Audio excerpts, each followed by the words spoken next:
Simbora, Fabinho. Boa noite aí, galera. Live 3 da segunda semana do treinador. Vou chamar aqui o Fábio.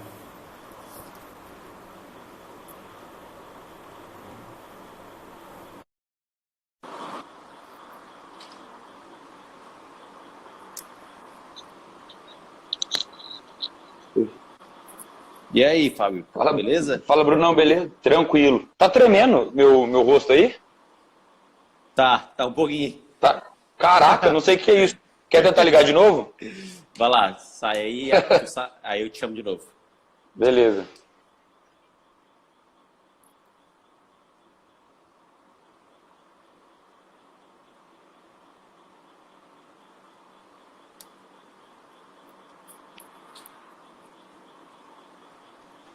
Oh, aí sim.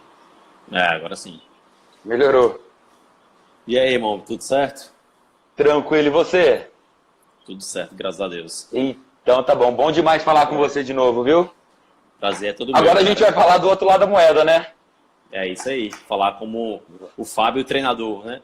Também eu vou Vamos lá, falar, vamos. né? Vou te fazer umas perguntas também relacionadas ao atleta. Para quem não assistiu aquela nossa live lá do AdSense, conseguir pegar também um pouquinho da tua história como atleta, beleza? Tem muita história Bora. massa aí. Vamos lá, o que você achar melhor, tá bom? Show. Fábio, obrigado por ter aceitado o convite mais uma vez, né? E por ter Caraca, disponibilizado imagina. meus contatos, que eu montei essa grade dessa semana e tá fantástica. Tá irado, né? Pô, tá muito massa, cara. Só pessoal fera de verdade. Se for ver, eu que tô entrando de gaiato nessa, eu que tô entrando nessa onda, porque todas as outras pessoas que estão ali nos outros dias, Éder, Netão que já foram, depois o Caê, Bernardo, são referências pra mim. E Irado. puta, é muito legal poder fazer parte disso. Irado. Vamos começar falando sobre a tua primeira graduação. Foi educação física ou foi engenharia? Foi engenharia elétrica. Bora falar dessa história aí. Vamos lá. Vamos lá? Então, beleza. Lá de trás, lá do colégio. De lá de trás. Para quem não sabe, então, na verdade eu não sou só educador físico. Antes de tudo, de mais nada, eu sou engenheiro eletricista. Me graduei em engenharia elétrica em 2011. Vou ser bem sincero para você, Brunão, e para a galera que está assistindo, meu sonho sempre foi fazer educação física. Mas eu formei na escola, querendo ou não, eu formei muito novo, 17 anos. A gente tem aquela cabeça de moleque, né? Fala, puta, o que eu vou ser agora quando eu crescer? Meu sonho era fazer educação física, mas eu odiava biologia. E eu mandava bem exatas. Então eu falei, tipo, tem que ir para uma área que eu domino, que é conta, que é cálculo, matemática. Fiz engenharia elétrica. Para ser bem sincero, eu mando muito bem em engenharia, mas o que eu amo de verdade é trabalhar com pessoa, trabalhar com qualidade de vida. E eu falei, puta, eu tenho que fazer alguma coisa relacionada a isso. Então eu formei em 2011 e em 2013 eu falei, não, eu preciso seguir meu coração e ir para uma área que eu curto também. E foi onde eu me ingressei em educação física e formei em educação física em 2017. 2 anos depois da engenharia, tu entrou na educação física. 2 anos depois eu entrei na educação física, mas continuo trabalhando com os dois ainda. Engenharia acho que é meu maior ganha-pão hoje em dia, ainda, mas trabalho com as duas vertentes aí. Trabalho como engenheiro, trabalho como coach num box de CrossFit e trabalho também como treinador, como coach, trabalho com planificação online também. Como é que tu consegue fazer tudo isso num dia de 24 horas, irmão? Rapaz, de verdade, eu não sei, mas enquanto eu tenho energia, estamos aí, vamos embora. E ainda consegue se manter treinando em alto nível, né, em nível nacional, que eu acho que Sim. É a parte talvez aí mais complicada, porque planificar demanda tempo, acredito que fazer os projetos na engenharia demanda tempo, dar aula demanda tempo e treinar bastante tempo. Mas eu acabei conseguindo, acho que criar um cronograma e conciliar isso tudo, sabe? Vou usar 2 exemplos. A engenharia, não como coach do CrossFit aqui da CrossFit Tribo, mas como consultoria online. Eu já tenho todo o ideal como eu quero trabalhar com o pessoal meu. E eu já vou falar mais pra frente pra você. Eu gosto de trabalhar com ciclo sempre de 12 semanas. Então eu já tenho uma métricazinha aqui que eu vou fazer. Então eu reservei meu domingo, que é o dia teoricamente de ficar com a família, para poder fazer isso. Eu já sei mais ou menos o que eu vou passar na próxima semana, então eu vou sempre criando ideia ao longo do meu dia. Tudo que eu vou pensando de ideia, eu pego no meu rascunho aqui, eu já vou anotando, já vou deixando, tipo, rasurado. E chega no meu final, e chega no meu domingo, onde eu sento, eu fico tipo umas 4 horas, 5 horas, fico, sei lá, das 7 da manhã até quase meio-dia, passando isso pro papel, transformando numa planilha semanal. Eu já vou tipo rasurando no meio da semana para poder montar esse final de semana, uma semana pra galera. E na parte de engenharia, acho que a gente falou no outro dia que eu conversei, eu trabalho tipo nas minhas horas vagas. Hoje, por exemplo, eu tinha um compromisso para fazer, meu despertador às 6 horas da manhã estava tocando para eu sentar aqui e mexer no meu computador. Mas para mim já virou uma rotina normal. Eu não encaro isso como uma dificuldade, não. Perfeito. Na engenharia, tu trabalha como freelancer? Como é que funciona? Sim, como freelancer, autônomo. Eu trabalhei de 2011, na verdade eu formei em 2011, eu morei 3 meses no Maranhão, trabalhando numa usina de álcool e açúcar. Trabalhei como trainee, fiquei 3 meses um prazo lá de trainee, mas lá é quente pra cacete, eu dei uma desculpa lá, falei, puta, arranjei um trabalho na minha cidade, não tinha não arrumado nada, e voltei. Mas 2 meses depois eu tava empregado numa empresa que eu trabalhei até 2017. Daí assim que eu formei em educação física, eu pedi conta, saí, e eu tô como freelancer na parte de engenharia até hoje, e tô com esses trabalhos agora como coach ou como profissional de educação física. Irado, irado. Eu vejo que tem um pessoal que faz seus treinos meio que à distância, né? A planificação online. Sim, né? a planificação, exato. Dessa galera Sim, toda. Foi até engraçado você, tipo, me convidar para falar como treinador, porque, como eu falei, eu admiro essa galera toda e eles trabalham com atletas, tipo, de altíssimo nível. Eu trabalho com um pessoal bom também, os meninos todos que eu tô ali são pessoas excelentes, mas é um pessoal, tipo, que tá de um nível mediano e tá buscando, tipo, se tornar um RX ou se tornar um pouquinho mais do que um RX.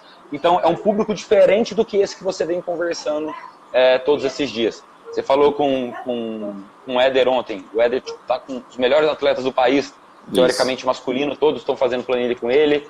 O Neto tá com 2 atletas games. Então, é outro tipo de pessoal.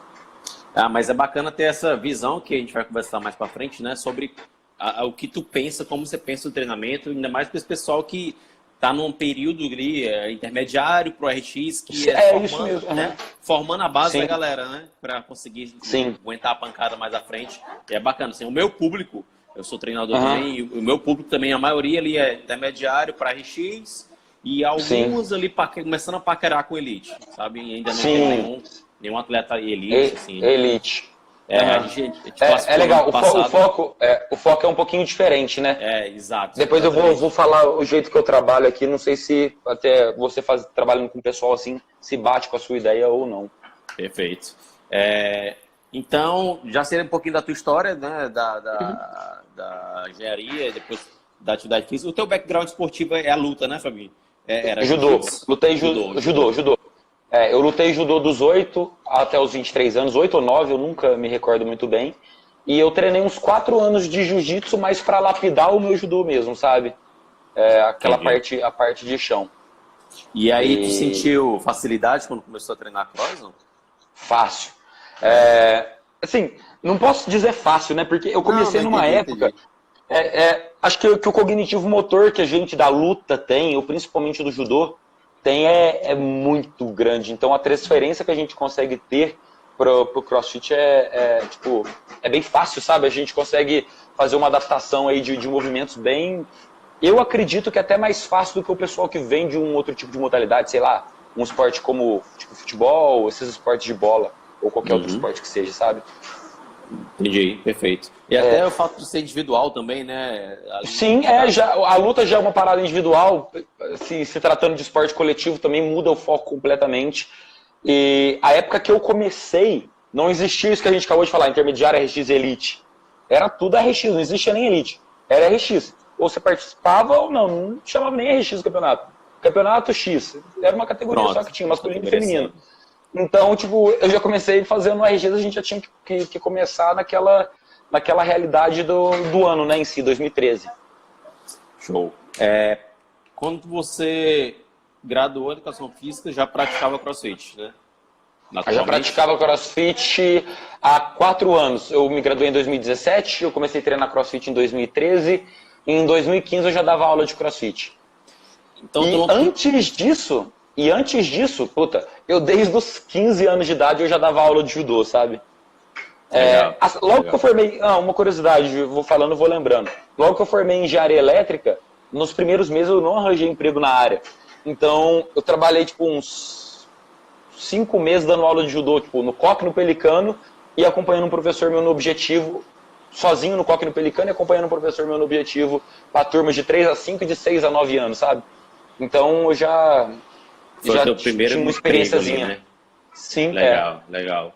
E então, quando você graduou em Educação Física, a primeira experiência de trabalho já foi com CrossFit na área de Educação Física ou tu passou pela sala de musculação, não?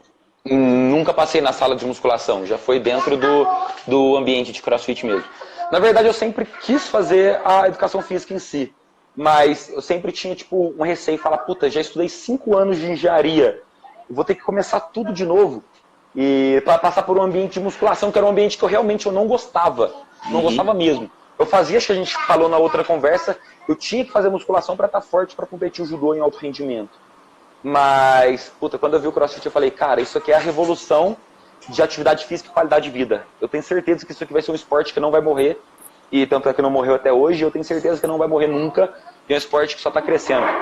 Você já viu uma modalidade que para o mundo, por conta de uma pandemia, o esporte só está crescendo. A galera de musculação que sempre criticou tá fazendo CrossFit agora. Eles falavam que CrossFit não é? CrossFit é coisa de viado que não vou fazer. Os marombas da academia estão fazendo CrossFit. Eu acho que depois dessa quarentena vai ter muitos novos adeptos ao CrossFit. Sim, legal, adeptos. Né? Sim, porque na verdade a gente não faz nada de diferente, né? A gente não criou nada. A gente pegou tipo, só tudo que já existe e colocou dentro de um conceito que funciona. Que é um treinamento, acho que é empírico, né? Por ter infinitas possibilidades e combinações aí, é muito difícil da gente periodizar. E por isso que o pessoal critica muito ainda. Mas funciona. Então, acho que os resultados falam por si, né? Tá evoluindo, difícil a gente... Né? Exatamente, está evoluindo. É muito, muito legal. Irado, Fábio. Então, já começou no CrossFit e aí como é que foi? Chegou a fazer level 1 ou não? Como é Sim, então vamos lá. Level 1? Eu formei em Educação Física em 2017, mas em 2014 eu já fiz meu level 1. Eu falei que eu comecei a trabalhar como coach em 2015, mas acho que foi em 2014, no final de 2014. Então eu fiz meu level 1 em 2014, meu level 1 venceu agora, estava para vencer no dia 1º de dezembro do ano passado. Na última semana de novembro eu fiz meu level 2. Meu level 2 foi o último level 2 que tinha prova. Agora as provas são online, quem faz agora, né? Online antigamente era o seguinte, o level 2 não tinha prova, né? Você fazia o curso, você já era level 2. Depois eles colocaram uma prova, e prova chata de fazer, viu? Tipo, bem específica, porque é cronometrada, é online e tem vídeos, tipo vídeo de 2 minutos, mas você tem 1 minuto e 15 para fazer cada questão. Se você passar de 1 minuto e 15, você já começa a quebrar a métrica aí. E reprovar, tem que pagar a reprova lá. E agora acho que esse meu curso que eu fiz na última semana de novembro foi a última que tinha prova online. Agora continua tendo prova, mas falei errado. O último que tinha prova presencial, a partir de agora são todas provas online. E as provas online... Não, e essa prova online você tem tipo acho que 1 mês para fazer e você pode errar quantas vezes você quiser. Você vai voltando até acertar todas as questões. Tá? Legal. E aí, o teu level 1 chegou a fazer a Fran lá, não? Eu lembro quando o meu primeiro dia era Fran, o Odd. Não. Você fez em que ano? Eu fiz no final de 2014. Só que eu fiz na Argentina. Fiz com... sim. Na Toluca. Lá na Toluca? Legal. Eu fiz na Posto 9, foi um dos primeiros que teve no Brasil, eu acho. O meu não foi Fran. O meu acho que eram 3 séries de 15 transfer, 15 burpees. É uma desgraça também, né? Mas foi até engraçado porque eu já competia, tipo, já tinha disputado o TCB, já tinha competido outros eventos aí. Já tinha uma marca, né? Já fiz um tempo bom, o pessoal ficou tipo, impressionado, mas era um negócio que eu já estava acostumado a fazer, né? Legal. E teve dificuldade com a prova do Level 1? Porque assim, conversando com o Eden ontem, né? A gente entendeu que o que a CrossFit passa, muitas coisas são a visão deles de nutrição, de saúde, de treinamento, né? O que às vezes não condiz com a visão de outros órgãos. Então, se você for para o Level 1 com a mente muito muito fechada. Muito fechado, você acaba podendo errar. Isso aí até é legal você falar isso para uma questão de conselho para a galera que está buscando fazer um level 1, né? Isso. Porque na verdade a gente já tem uma bagagem que a gente trouxe desde lá de trás, desde a nossa faculdade, ou de conhecimento, ou de senso comum que a gente tem muito senso comum, né? Quem vem da musculação. E a visão deles é muito contraditória do que a gente tinha até então. Então, para quem vai fazer o level 1, acho que vocês têm que esquecer tudo que vocês aprenderam até hoje, focar naquela apostila e realmente ver exatamente o que o pessoal fala naqueles 2 dias. Se o cara falar que você fazer um dead... Se o cara falar para você que tem que fazer um deadlift com as costas tortas, você vai ter uma questão lá que você tem que fazer deadlift com as costas tortas e aquela resposta. Exatamente.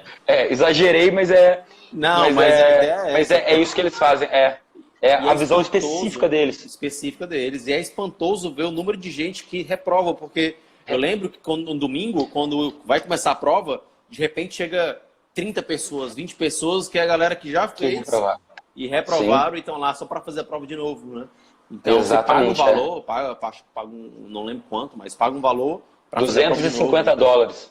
Pô, no câmbio de hoje é R$5, mais de R$1.000. Louco, Então, para quem for fazer level 1, pega essa dica aí.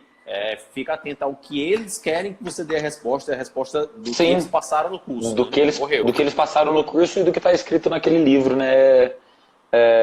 Só seguir essa receita. Esse tem receita de bolo. Esse tem, é verdade. Show de bola. E aí, Fábio, começou trabalhando em classe, né, na turma convencional. Sim. Você, como treinador de classe, qual foi as maiores dificuldades que você encontrou no começo? Ou você ainda tem alguma coisa que tem mais dificuldade em gerir a turma e ensinar movimentos ginásticos, ou enfim? Vamos lá. Eu, sem prepotência nenhuma, mas eu acho que realmente eu não tive dificuldade nenhuma, principalmente por eu já ter esse background de dar aula do judô. Eu falei para você que dei aula nessas escolinhas, nessas escolas para turma, mas isso aí eu tinha 20 anos. Mas desde os 15 anos eu já dava aula até para adulto, na galera de judô, tipo, no clube de judô mesmo, sabe? Então eu já tinha, teoricamente, uma didática, uma maneira de conversar. Eu acho que eu sou um cara comunicador, eu acho que eu sou um cara que sabe interagir. É até engraçado a gente falar isso. No level 2 eles focam muito numa parte que é gerenciamento de grupo, né? E gerenciamento de grupo, como que a gente comanda essa turma e consegue fazer a turma, tipo, tá atenta ao que você tá passando. E eu acho que eu tenho, tipo, esse dom comigo, Fábio, da comunicação e de tentar transmitir alguma ideia, sabe, no momento. Eu sou um cara, eu não falo baixo, eu sou um cara que eu falo um pouco mais alto, mas naturalmente não é para exagerar, para colocar meu tom de voz, mas eu acho que é a minha forma mesmo de interagir com a galera, sabe?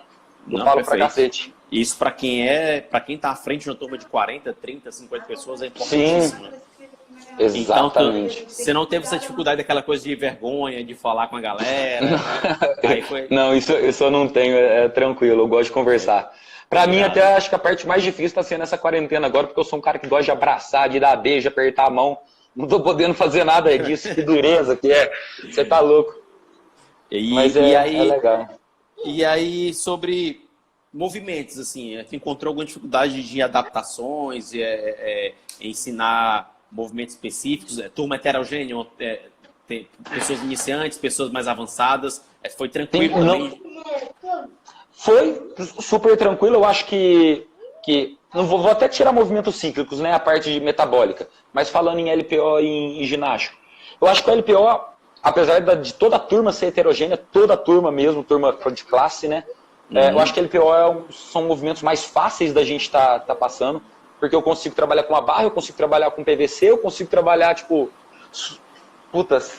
sem nada, eu consigo fazer qualquer tipo de pessoa, qualquer tipo de adaptação aí para eles. Já ginástico não. Ginástico, a pessoa acho que tem que ter um pouquinho de controle, conhecer o próprio corpo, né? Porque ginástico eu tenho controle corporal.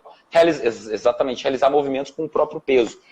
Tanto você mandar uma pessoa ficar em free handstand, quase ninguém, até eu tenho muita dificuldade em ficar parado na bananeira sem um apoio da parede. Então, o controle do corpo. Então, movimento ginástico, com certeza, é para mim, e eu acredito, eu não consegui ver todas as lives do pessoal que já passou, mas com certeza acho que deve ser a maior, eu acho que é a maior dificuldade que eles têm para passar. Mas cabe a nós, professores, criar a estratégia tendo esses exercícios, as adaptações necessárias.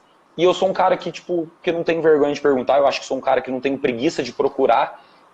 Então eu vou lá, eu procuro aquele Cal Paoli, que é um cara famosíssimo. Desde quando eu comecei em 2013, o cara já era fera em ginástica, né? Tipo, tem aquela outra da CrossFit, aquela Pamela, você nem fala Pamela Gang, não sei como é que fala. Então, não sei o sobrenome dela, não, mas a Pamela é sinistra.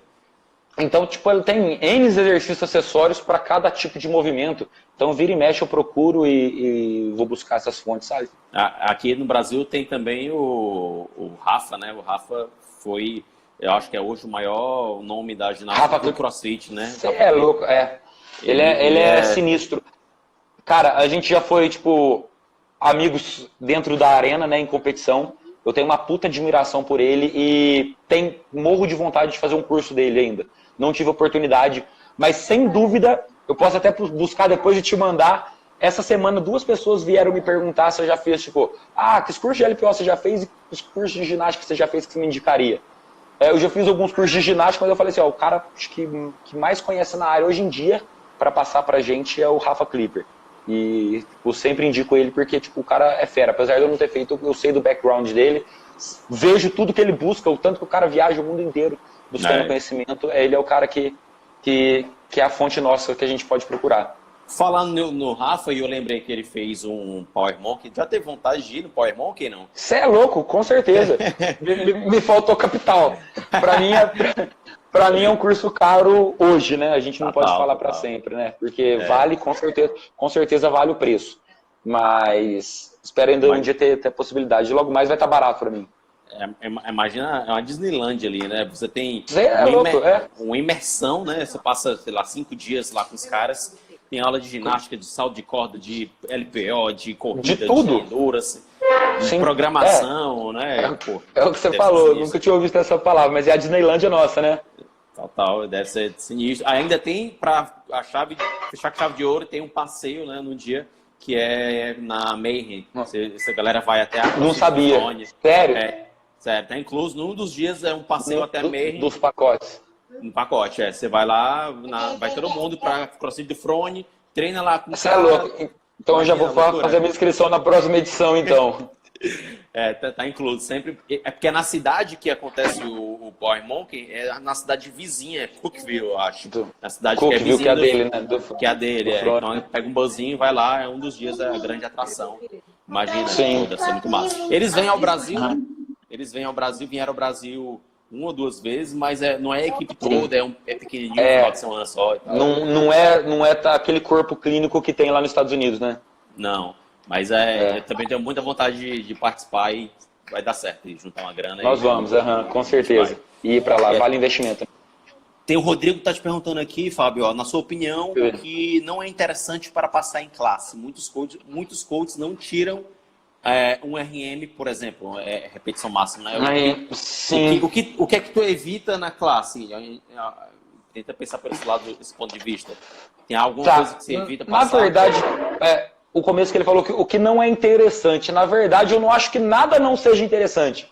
Eu acho que tudo é válido. Acho que todos os alunos têm que passar, sim, por todas as experiências, mas uma das coisas que a gente menos faz, eu não sou o head coach, eu sou coach lá. Head coach é o Caio, que vai estar falando com vocês amanhã. Então ele que monta o treino, a gente passa o treino que ele elabora. Mas o que a gente sempre conversa é realmente a gente não passar RM sempre. A gente passa sim, mas esporadicamente, sei lá, uma vez a cada 6 meses, tudo. Porque eu acho que não tem necessidade. Aluno de boxe é aluno que busca qualidade de vida. Então, ele não tem que fazer um snatch de 100 quilos para ter qualidade de vida. Ele tem que movimentar o corpo dele, ele tem que sair da zona de conforto dele e, trabalhar todas as valências. Então, perfeito. Eu acho que às vezes é interessante tirar um RM, mas quando a pessoa tem a capacidade de fazer isso, tanto é que nessas vezes esporádicas que a gente coloca para a pessoa tirar, quem já tem uma experiência, um tempo hábil de treinamento, a gente deixa sim chegar numa máxima, mas quem não tem, a gente fala que para ele para uma escala de percepção de esforço, não uma PSR, começou a ficar muito pesado, ou o movimento começou a ficar muito sem qualidade, ou perder esse padrão de movimento, a gente para por ali. Tá? Mas isso aí vai do feeling do coach, eu acho. Não, perfeito. Não sei se eu consegui responder essa pergunta dele, mas eu acho que é válido a gente passar tudo sim. Passar por essa experiência, né? O aluno passar por essa Sim. experiência também. Exatamente. Por exemplo, Perfeito. uma pessoa já faz pull-up, mas não faz bar muscle up. Mas eu acho, às vezes, interessante ela, tipo, um dia que a gente tiver, tipo, um bar muscle up para quem consegue, passar um educativo mais básico para ela, um educativo aquele que a gente coloca, sabe, que você coloca a barra um pouco mais baixa, apoia numa caixa, para ela trazer o quadril. Então o cara não vai fazer um bar muscle up ainda, mas a gente trabalhar um educativo dele, então eu acho que é sempre interessante a gente tentar expor eles a essa experiência. Eles até se sentem um pouquinho mais valorizados, eu acho. Porque CrossFit, querendo ou não, é um esporte um pouco mais caro, né? É um esporte que, tipo, pensando num ambiente de academia, eu acho que o cliente é um pouco mais exigente do que um cliente que vem de um ambiente de academia. Então, tipo, a gente tem sim que expor eles a todas essas coisas, mas óbvio, cada um dentro da sua limitação. Perfeito, perfeito, Abi. Tem um pessoal aqui que está dizendo que está te aguardando em Caxambu. Aguardando em Caxambu para o nosso Tinhode. Ah, Maria Eugênia, manda um abraço para ela, Maria Eugênia. Tive a chance de conhecer ela numa competição. Show de bola, que legal. A galera tá comparecendo aí. Deixa eu te direcionar um pouquinho agora, já que a gente entrou na parte de treino. Como é que foi começou a tua experiência de montar treino? Em que momento você começou a ter os alunos para montar e fazer a programação de treino também? Cara, primeiro aluno meu de consultoria, ele é dono de um espaço também de CrossFit, não é um box afiliado, chama Crossfiveira, em Mococa, o Ivo.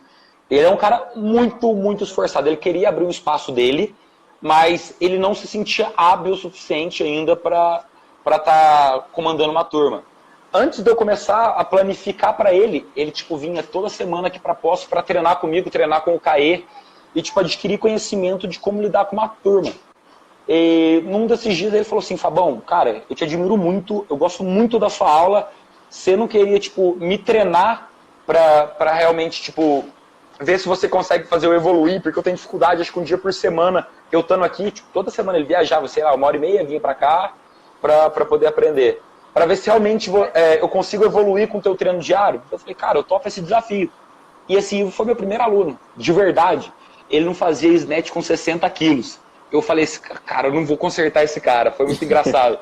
Hoje em dia eu vou te mostrar, muito legal. O cara tem tipo 90 quilos de snatch firme, 130 quilos de clean. Tipo, é o maior orgulho para mim, sabe? Saber que tipo, que eu consigo, que eu fui capaz de fazer isso, que é o nosso foco, né, que você tá falando. Aqueles atletas que estão um amador querendo passar para um RX. E eu acho que diferente dos outros coaches que estão aí conversando, eu vou falar que o nosso trabalho é um pouco mais difícil, mas é um pouco diferente. Porque atleta de elite, eles têm que aprender a tomar tipo porrada. Eles já sabem tudo, teoricamente. O lapidar deles é pouco. Na verdade, o deles é ganhar um pouco mais de consistência e ganhar um pouco mais de condicionamento. O cuidado que a gente tem que ter no tipo que a gente trabalha é um cuidado de tipo, ensinar aquelas pessoas a fazer um movimento de maneira adequada. Então, eu tenho que trabalhar muito com tutorial, tipo, eu gravando vídeo, corrigindo erros de movimento, talvez básicos ou não. Então, acho que muda um pouco o foco. E quando eu trabalhei com ele, eu falei assim, me apaixonei, cara. Eu quero continuar isso. Eu não tenho nem vontade nenhuma de trabalhar com um atleta de alto rendimento. Óbvio que eu tenho. Se aparecer, eu vou trabalhar com o maior carinho. Mas eu amo pegar aquelas pessoas que não sabem nada ou sabem pouca coisa e tentar fazer ela fazer todos aqueles movimentos bonitinhos, sabe? Irado, irado. Essa é uma realidade mais próxima da nossa também, é de não se preocupar só com colocar o treino e o aluno executar, mas como ele vai executar ainda. Como ele vai executar. Grande, né? Exatamente. É porque é aquela máxima da CrossFit, né? Que a gente tem que aprender a mecânica para depois ter a consistência e por fim a gente imprimir a intensidade. Né? Perfeito, perfeito. Esses outros coaches que a gente estava comentando, eles trabalham teoricamente a intensidade. Os alunos deles já têm a mecânica e já têm a consistência. Eles têm que melhorar e aprimorar essa intensidade aqui. A gente não, a gente tem que trabalhar esses dois primeiros pilares. Alguns a mecânica. Normalmente quem já chega para mim na consultoria online, a mecânica já tem um conhecimento de mecânica. Eu não pego aluno que não sabe nada. Aluno, teoricamente, esse aluno é exatamente. Ser acompanhado pelo coach da classe, né? Exatamente. Eu falo isso também. Daí esses eu não pego. Mas se o cara já tem um conhecimento prévio de uma mecânica, óbvio que tem que lapidar. Eu termino de lapidar essa mecânica e que trabalho essa consistência, o segundo pilar aí da CrossFit. Show. Tem uma pergunta aqui do Rafael. Não sei se o Dequique já falou, mas como ele faz para conciliar a vida de professor atleta? Quantos treinadores ele já teve e qual ele se adaptou melhor? Tá. Então vou começar pela primeira parte. Conciliar a vida de professor e atleta, puta, cara, eu não sei, eu criei uma rotina de vida minha que funciona.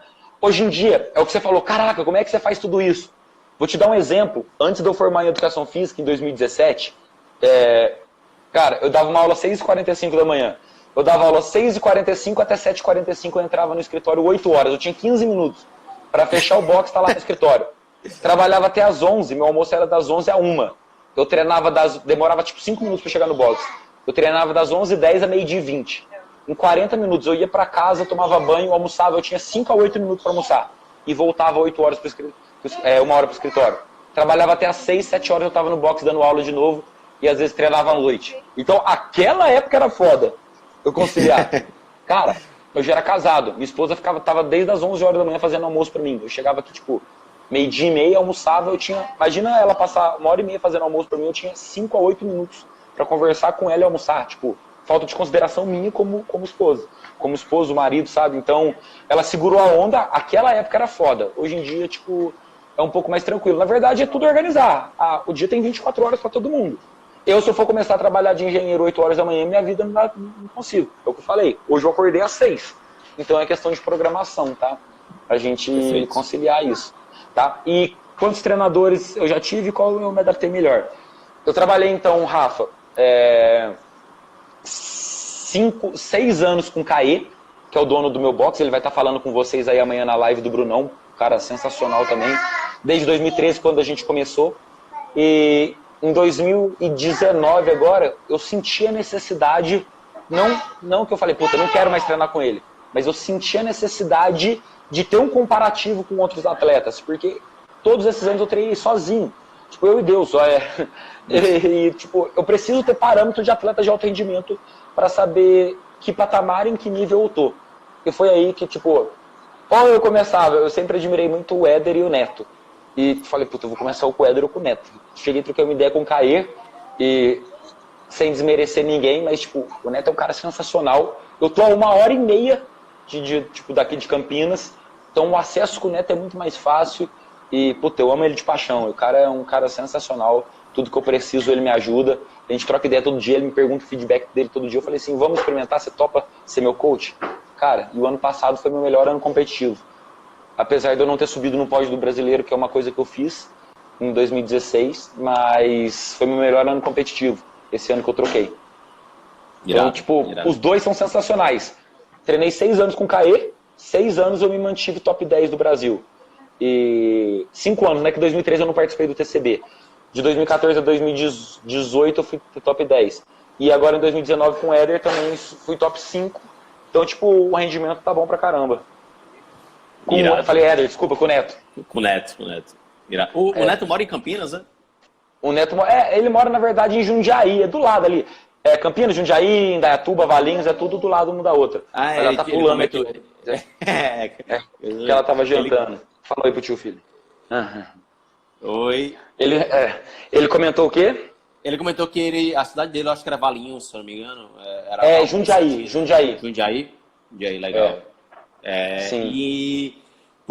E aí, como a gente estava falando agora sobre programação, e aí como é que cresceu essa tua programação online, Fábio? E como é que tu pensa no treinamento, no CrossFit? Assim, como é que quando você senta para programar treino, quais são as tuas referências? O que geralmente você faz? Quais são as suas prioridades? Cara, então vamos lá. A partir do momento que a gente começa a trabalhar com planificação, eu acho que a gente acaba se enroscando aqui no CrossFit a princípio, né? Porque CrossFit foge de tudo que a gente aprendeu, tipo, a vida inteira estudando princípio de treinamento desportivo, né? CrossFit é completamente contra tudo. Então eu acho que eu tive que começar a procurar referências, mas não existia referências e eu comecei a procurar pessoas que realmente eu admiro. Já falei das duas, do Éder e do Neto, e tem outras 2 pessoas que eu gosto muito. O Bernardo, ele até vai falar aí, né, depois de amanhã. Vai na quinta-feira. E pra mim, um cara sensacional, não sei se você conhece, é o Daniel Crisfi. Daniel Crisfi, que é do The Box Science. Tipo, o Dani é um amigão meu, Ele é de Passos, até Passos tá numa situação difícil agora, né? Passos com o coronavírus. Passos acho que é a maior cidade de Minas que tá com caso de coronavírus. Não sei se de Minas ou do sul de Minas. E eu até tive a chance de fazer um curso com ele. A gente fez o Level 1 juntos. Cara, foi uma situação muito engraçada, de verdade. Eu já tinha disputado o TCB, que eu falei em 2014. E eu tava sentado no cantinho. Cheguei lá na Posto 9, né, pra fazer o curso. Sentei no cantinho, eu com um amigo meu. De repente chegou um cara e falou assim: nossa senhora, eu não acredito que eu tô fazendo o Level 1 com o Fábio Kick. Cara, tipo, eu não era ninguém. Eu segurei assim, cara, tudo bem? Conversei com ele. Era o Dani. Pensa num cara travado. O Dani foi exemplo para todos os movimentos. Air squat, overhead squat, tão travado. Pegava ele e colocava ele no meio, mano. Ó, e olha o que o cara é hoje em dia. Para mim, ele é um dos caras, uma das maiores, se não posso falar com maior referência. Não posso falar maior, tem o Ramiro Shibana, que tá um ótimo pesquisador, mas tipo, tá tão bom quanto o cara, esqueci o nome do cara da Med Performance, também que é muito bom, Gabriel, se eu não me engano. Gabriel. Eu conheci ele no BCC e, tipo, o cara tá fera. E, tipo, óbvio que o Gabriel é sinistro, Shibana é sinistro, tipo, eu já li o livro dele, mas o cara que eu converso sempre, tô até fazendo uma pesquisa com o Dani, com o Daniel Cris Filho e o André Berzotti. Tô com um aparelhinho deles, que eles trabalham com um aparelho que chama First Beat. First Beat tem o frequencímetro e tem também uma parada que chama Bodyguard, que ele mede o sono, a capacidade de recuperação nossa. Então o Dani eu tenho mais contato. E ele é sensacional. Leio todos os posts deles, então, comecei. Falei muito, né, caramba? E eu começo a pegar esses caras, comecei a pegar esses caras como referências. E um dos protocolos que eu uso bastante, que eu aprofundei mais ainda no curso do Dani e eu já usava, Fábio, trabalhar com blocos sempre de 12 semanas. Isso já é uma parada meio óbvia, né? Trabalhar com microciclo, mesociclo, macro. E eu estipulei para mim, para essa galera que funcionava bem, trabalhar em 12 semanas. Eu gosto sempre das 6 primeiras semanas trabalhar um período bem de base. Eu começo com um período, as 3, 4 primeiras semanas com bastante força, mas óbvio, começa 50, na outra semana 60, 70, eu vou progredindo para criar uma base de força nessa pessoa. Chegando no final dessa base de força, eu gosto de trabalhar um pouquinho de endurance também para criar essa parte aeróbia. E deram 6 semanas de base, eu começo nas próximas 3 semanas, semana 7, 8 e 9, eu começo a lapidar mais um crossfit, colocar tipo uma parada mais cíclica, tipo um barbell cycling, alguma coisa, para o pessoal juntar toda aquela base que eles criaram, aquela parte de força, levantamento de peso, tudo, com uma coisa mais cíclica, sei lá, tipo, o cara fazer um tiro na bike e fazer alguns snatches com a perna fritando, tipo, uns tiros curtos, lapidar, o barbell cycling de thruster ou qualquer coisa, exemplos genéricos. E essas 3 últimas semanas, semana 10, 11 e 12, eu gosto tipo, de fazer a lapidação final. Como eu não trabalho com atleta de elite, eu não tenho um campeonato foco. Então, eu sempre trabalho. Deu 12 semanas, eu reinicio. 12 semanas eu reinicio, 12 semanas eu reinicio. Então, essas 3 últimas semanas, eu faço como se fosse um simulado de competição mesmo. Eu sempre tento colocar workouts e estímulos parecidos com competição. E a semana, tipo, 12, que é a final, eu trabalho, tipo, ela, tipo, forte até o final. E a semana 1 do outro período de base, eu faço, tipo, um deload, sabe? Perfeito. Óbvio que eu não fico 12 semanas, tipo, bem pesadas. Eu tenho uns deloadzinhos no meio, mas são pseudos deloads, né? Uns deloads, tipo, menores. Mas o deload de verdade é sempre na semana 1. Eu começo bem tranquilo, tipo, um deloadzinho com 50% já serve como um período de base. Vou incrementando até a semana 6. Daí eu já entro numa parte específica das 7 a 9. Eu gosto, funciona comigo e a galera tem um resultado muito bom. Eu falo, tipo uma competição. Eu deixo a pessoa tipo, pronta para uma competição na semana 10, 11 e 12. Tá? Show de bola, simulação. Irado, é um jeito que eu gosto de trabalhar com esse público, meu funciona. Não sei se funcionaria com atleta de elite, porque atleta de elite é um pouquinho diferente. Mas aí eu tenho certeza que com experiência com algum atleta de elite, você ia ver o que encaixava melhor. Né? Sim, e talvez elite, né? mudar, exatamente. O que encaixava melhor, às vezes alterava alguma coisa. Que o atleta de elite mas o tem público... uma ou 2 competições no ano, né? Alvo. Foco, né? Sim. Programar para aquelas. Exatamente. Tipo você, e posso te falar um negócio que você falou, agora isso? Falar? Eu concordo completamente com isso. 1, 2 competições foco. Mas eu sou um cara diferente, cara. Quanto mais eu tô competindo... Acho que a gente falou isso na outra live. Não sei se eu falei pra você ou numa outra live que eu fiz. Eu sou um cara que quanto mais eu compito, melhor acho que eu tô fisicamente. o ano passado foi o ano que eu mais competi, que eu falei 2019. Eu fiz 11 ou 12 competições no ano.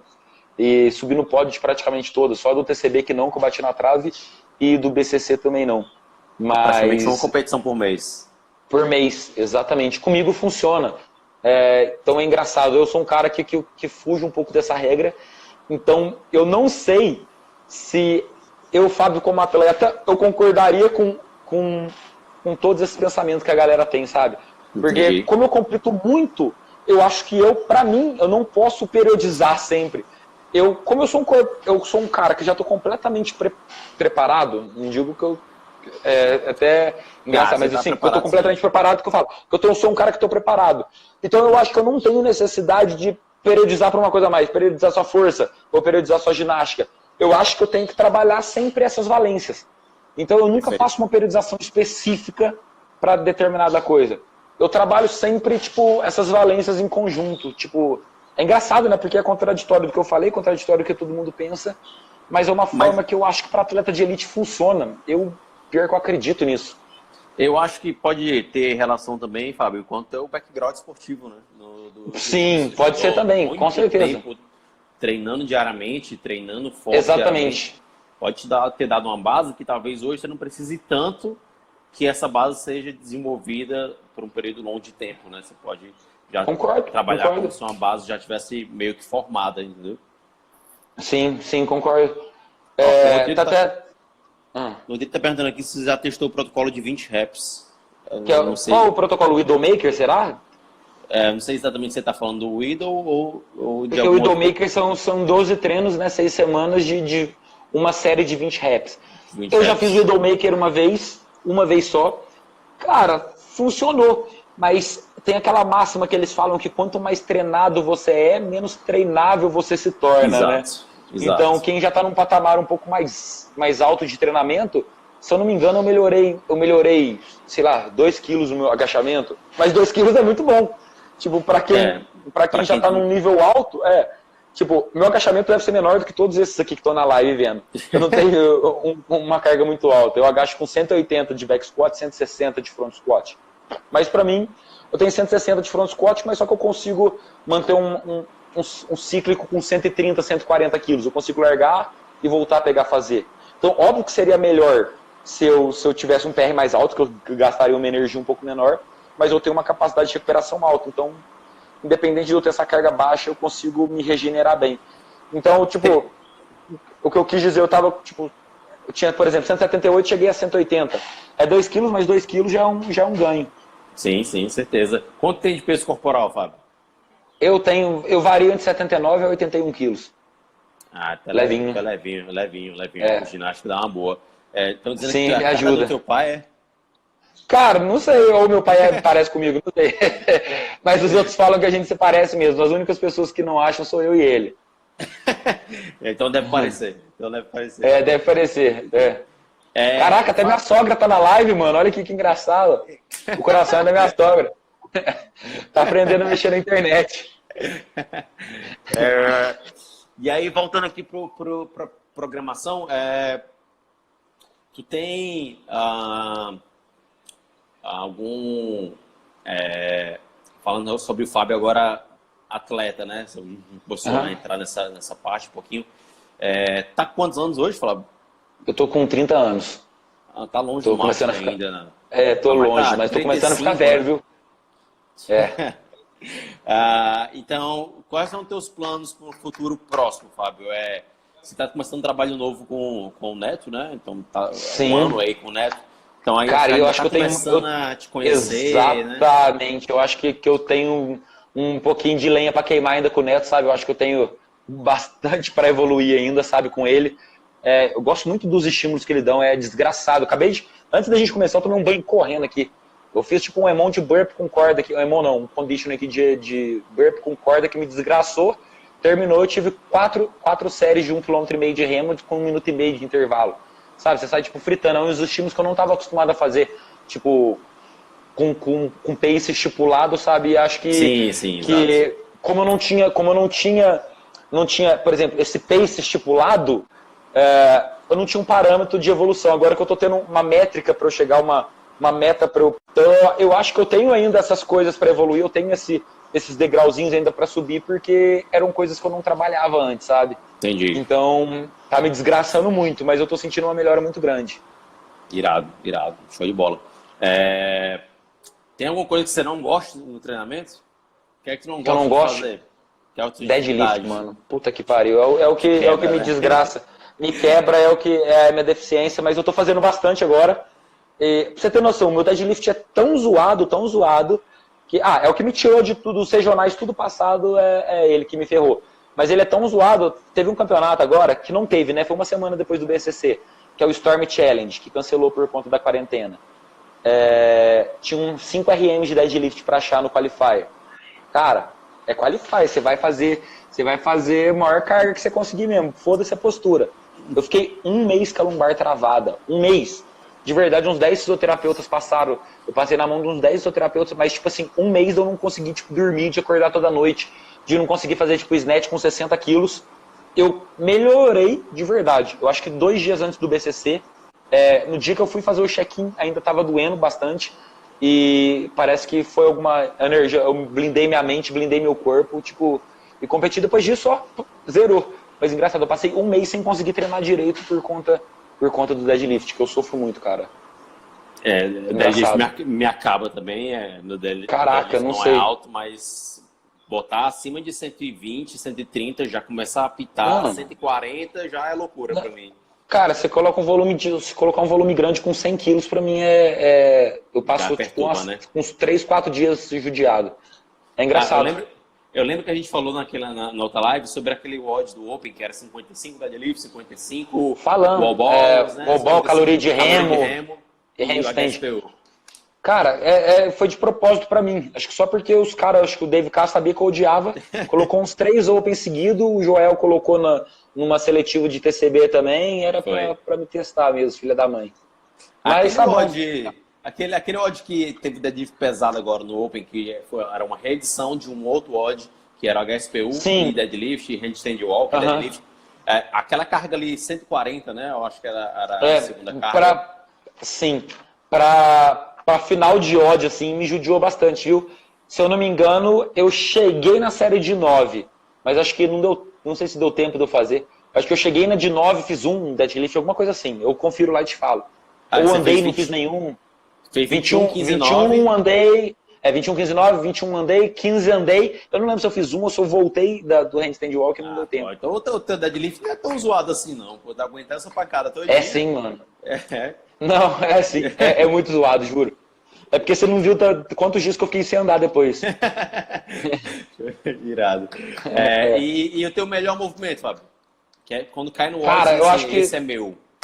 Eu acho que handstand é um movimento que me favorece muito, tanto strict quanto keeping, toshubar, movimentos ginásticos em geral são movimentos que acho que eu gosto bastante, e um movimento de LPO que todo mundo odeia, mas que me favorece muito é thruster, cara.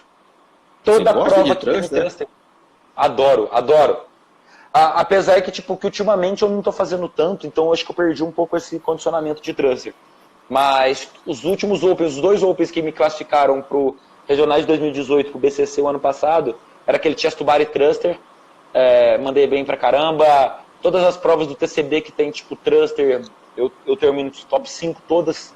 Então Teve um ano, a segunda prova do TCB no ano passado, não era thruster subir de corda? Teve thruster e legless, acho que eu fui bem pra caramba também. Era thruster, não lembro se era com 43 ou 60. A final de 2018 era thruster, acho que eu fiquei em terceiro, eu perdi pro Matheus Ferri e mais alguém só. Que era aquela corda 5, 4, 5, você subia, não batia a mão, descia metade, subia de novo. Eu lembro dessa aí. A que eu acompanhei, o Luquinhas aí, te mande lindo, e o falando da prova. Cara, o Luquinha Almeida é mesmo biotípico meu, mano. 70 quilos, 79, 80 quilos, nós dois magrinhos, mas estamos bem pra caramba. O Luquinha O Luquinha tem até um fato engraçado hoje, que eu até tirei um print e mandei pra ele. Ele fez um post, me marcou tudo e falou: galera, saudade de competir com vocês. No BCC, uma bateria fez todo mundo junto. Eu, o Anderon, aquela do caloria de remo e sandbag que teve agora no BCC. Um cara comentou no post dele e falou assim: boa sorte, mano, vai pra cima. O BCC já foi. O cara tá sabendo bem. Hoje, depois. Muito bom. Barrichello, Rubinho. Tipo isso. Ó, o Pedro tá falando aqui, Trust com Fatbar é horrível. Tu não tem problema com Trust com Fatbar, não, né? Não, eu acho que no TCB até foi com Fatbar, se eu não me engano. Foi com Fatbar. Era 25, foi com 20, 15, 10, se eu não me engano. É isso mesmo, 25, né? 20, 15, é bastante, um volume alto. Depois da gente correr numa desgraça. Walk, né? E fazer, tipo, atravessar um campo inteiro em land. A gente nessa prova, que era a prova 2 do TCB, tipo, ninguém tava conseguindo andar. Esse foi filha da mãe. E foi bom. Eu acho, não sei se foi você que falou ou se foi o Pedro Martins que falou que, a gente falando do pessoal que veio da luta, né, do CrossFit. Sim. E alguém falou que o Luquinhas era um dos caras mais sinistros que eu falei, pra mim, foi você, sim, né? O Luquinha ele tem cara de bobo aí, né, Luquinha? Tipo, ele não fala nada, bonzinho, o cara mais bonzinho que tem no CrossFit é ele, o Pedro. Ele não fala nada, se ele não falar, você nem sabe. O Luquinha já disputou Mundial Júnior de judô. Tipo, você ser Mundial Júnior, não falando mal, jiu-jitsu tem campeonato de jiu-jitsu aí, tipo, mundial todo ano, todo lugar. Mundial de judô é só o campeonato mundial mesmo, sabe? Então o Luquinha já foi seleção brasileira de judô júnior, foi viajar, não lembro nem pra onde que ele foi, que ele falou, na Europa, alguma coisa assim. E ele é sinistro mesmo, ele é sensacional, sou fã dele, de carteirinha. E galera que veio da luta, se começar uma briga lá no TCB, sai correndo, que só tem lutador. Mas eu corro, os outros me defendem. Deixa eu entrar aqui agora. Marrocos, ó. O Mundial tá falando. Marrocos. Aí, legal, né? Pô, sim. Parabéns, Luquinha. A galera tem que saber dessa história. E, Fábio, qual é o movimento que tu tem mais dificuldade, é mais trabalhoso, é mais custoso de ensinar na turma? Ensinar, vamos lá. Movimentos ginásticos em geral, eu acho que são os mais difíceis de ensinar. Cara, eu assisti o Éder ontem falando que movimento de cabeça para baixo, né? Que lida com medo, né? Só tem medo. Exatamente.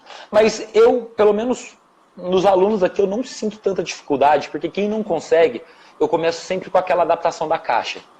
E a pessoa vai trabalhando na caixa, a partir do momento que ela tem consciência, eu trago a caixa bem próxima à parede. Então a pessoa começa com o corpo na caixa e transfere para a parede. Então eu sinto que eles têm uma facilidade maior. O que eu acho realmente difícil para a galera fazer, eu acho que é o Ring Muscle Up. A galera tá falando aí já, Ring. Acabou de falar mesmo. Eu acho que para passar para a turma, eu acredito, pelo menos dificuldade minha, eu acho que é Ring Muscle Up. Porque eu não sei se a galera é muito afobada ou não, por mais que a gente tenha progressões, de tentar ensinar primeiro um keeping, depois colocar uma argola baixa, depois apoiando o pé no chão ou com elástico a pessoa saltando. Eu acho que o pessoal é muito acelerado em querer pular etapas. Então o pessoal vê os outros fazendo, que, mesma coisa, usando o judô agora como exemplo. Cara, você começa o judô hoje, você é faixa branca. Você nunca vai fazer um movimento, por exemplo, com faixa preta, um golpe com faixa preta faz. Ou nunca você vai, ganhar de um faixa preta. CrossFit é a mesma coisa, o pessoal começa na primeira aula, o que o pessoal quer ganhar de um faixa preta. Quer fazer um movimento com faixa preta faz, quer chegar, não sabe nem fazer pull-up, quer fazer um ring muscle up. Então o pessoal não tem paciência, eu acho, de evoluir. Não tem paciência para esperar essas adaptações fazerem efeito para chegar no movimento completo em si. Então eu acho que é mais dificuldade da cabeça desses alunos aí de ter paciência. Mas por falta dessa paciência, eu acredito que o Ring Muscle Up seja o mais difícil. O pessoal tá falando aí que é ego, né, e tal. Mas o Ring Muscle Up é aquele movimento que vai pro Instagram, né? O pessoal quer fazer pra poder postar. Exatamente, pra postar. Open, primeiro Muscle Up, que a galera tudo posta. Então o cara quer fazer a qualquer custo. Então, o cara pode ficar sem o ombro, sem o braço. Exatamente. Tá feio, mas eu fiz. Tipo isso. O Ring é complicado. É como você falou, o handstand... Para mim, eu acredito. O handstand push-up, ele me parece ser mais adaptável do que o ring muscle up, né? Porque você falou exatamente da progressão na caixa, que todo mundo consegue fazer. A não ser que a pessoa tenha um trauma de infância que não consegue botar o pé na caixa. Que não consegue, chão, exatamente. Porque, fora é mais complicado. Exatamente. Fora isso, se a pessoa não tiver um trauma, eu acho que todo mundo consegue. ou a grande maioria, consegue apoiar o joelho na caixa, dependendo da altura, e apoiar a mão no chão. A partir disso, a gente aumenta a altura da caixa, coloca a caixa mais alta. Vamos chegar perto da parede agora e tentar chutar um pé de cada vez? Pum. E a partir daí tira a caixa e vai parar na posição. E depois vai com as progressões para chutar, o que quer que seja. Então, eu não sinto tanta dificuldade nisso, não. Perfeito. O que eu perguntei para os meninos também, das lives anteriores, era quando eles começaram no CrossFit, a maioria deles começou ali em 2013, 2014. O Éder começou em 2013, né? Você tem em 2013 também, então fica legal ter um comparativo de como é que você vê a mudança do CrossFit daquela época para agora em duas partes. Na parte como de turma, do que era feito na classe, de como o que mudou no treinamento para a turma, o que evoluiu durante esse tempo até hoje, e para atleta, né? Que no caso você mesmo é um laboratório, né? Dá pra então vamos lá, vamos lá, eu me utilizando como experiência própria. Eu tô no CrossFit desde 2013, desde quando eu acho que começou mesmo o esporte pensar em virar alto rendimento aqui no país, que antigamente qualquer um, assim, que treinava um pouquinho mais forte, entrava num campeonato brasileiro, num TCB. Hoje em dia o esporte está completamente profissional. Se você não se dedicar, eu acho até engraçado eu estar no meio dessa galera ainda, conseguir competir de igual para igual. Porque eu não consigo me dedicar da mesma maneira que essas galeras se dedicam. Olha o Pedrão, tipo, o cara treina 3 vezes por dia, 7 horas por dia, sei lá, a galera vive disso, Gui vive disso, eu não vivo disso. E eu tô conseguindo, às vezes, bater de igual para igual. Então, eu acho que eu acabo sendo um pouco de exceção, eu acho que eu não posso entrar nesse mérito, mas eu acho que quem não se dedica mesmo, integralmente ou grande parte do dia, eu acho que não tem mais chance tanto agora.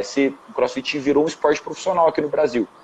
Óbvio que tem bastante evoluir ainda, porque a gente tem como comparativo a galera dos Estados Unidos, da Europa, que a gente está aquém deles, a gente está chegando, mas está aquém. Mas eu acho que teve uma mudança drástica. Eu acho que esses 2 últimos anos, 2018, 2019, a partir de 2018, eu acho que eu senti, é um marco. Tipo, quem tem uma deficiência grande, puta, já era. A pessoa tá fora. Então a pessoa não pode ter uma deficiência muito grande. A pessoa pode falhar em alguma coisa. Vamos lá, vou dar o exemplo do Yuri. O Yuri Carvalho, da Carô. Ele entrou, não sei como é que ele entrou nesse TCB passado, não. Porque o cara dominou. Não, tipo, sem falar, ele é um baita atleta. Não, eu lembro da história dele. Ele dominou a seletiva inteira. Na última prova, que era uma prova de ginástica, tinha strict handstand. 20, se eu não me engano. 20, sei lá. Começar, 20. Cara, ele travou em 20. 20 é básico. Pra quem treina a gente. Não, ele, tipo, nessa prova, na seletiva dele, ele ficou em 70 e poucos. Do Brasil, puta, ele caiu. Ele perdeu a vaga, teoricamente, aí. Ele entrou no final, acabou entrando na repescagem, mérito dele de entrar, que ele é um baita atleta, mas por pouco ele não participa do TCB por conta de uma falha, entendeu? Ele teve muita sorte de... Ele errou exatamente onde ele podia errar. Acho que se ele fizesse, por exemplo, se ele fizesse um handstand a menos, já era. Então o esporte está muito profissional hoje em dia. E a outra pergunta foi... Em relação à classe, né? A classe, exatamente. Eu acho que teve uma mudança, sim, não tanto quanto o esporte, mas eu acho que nós, professores, tivemos que passar a tomar um cuidado um pouco maior a lidar com a turma ou ensinar a turma. Por que isso? Porque antigamente ninguém conhecia CrossFit. Então tudo que a gente passava era, teoricamente, uma verdade absoluta dentro da nossa modalidade. Hoje em dia, a gente tem vídeo de tudo em qualquer lugar. Se eu colocar no Google, no YouTube ali, eu consigo saber sobre tudo a qualquer momento. Então é um povo que já vem com uma concepção já do CrossFit e já sabendo, não é aquele povo que não sabe nada. Então todo mundo já tem um conhecimento prévio quando já chega no CrossFit. Então é uma galera um pouco mais exigente. Você fala assim, quero aprender pull-up. Não, você não está na fase ainda de aprender pull-up. Antigamente, se quisesse, podia falar isso. Cara, você não tem força. Tipo, hoje em dia não. Hoje em dia, lógico que eu posso. Tem adaptação com elástico. Eu posso fazer com elástico, posso fazer na caixa. Então a gente tem que teve esse cuidado maior que o pessoal podia ter, sabe? Perfeito, perfeito. Legal. Tá. É legal ter essa visão toda de treinador e de atleta também. Não sei se você concorda, mas pelo ambiente que a gente vive aqui, é isso. Concordo também. Concordo também com o que o Éder falou ontem, que antes, e o Éder e o Neto também falaram a mesma coisa, que antes também tinha aquela pegada mais militarista, né? Uma coisa assim, mais chegou atrasado para pagar bump, não vai entrar na aula.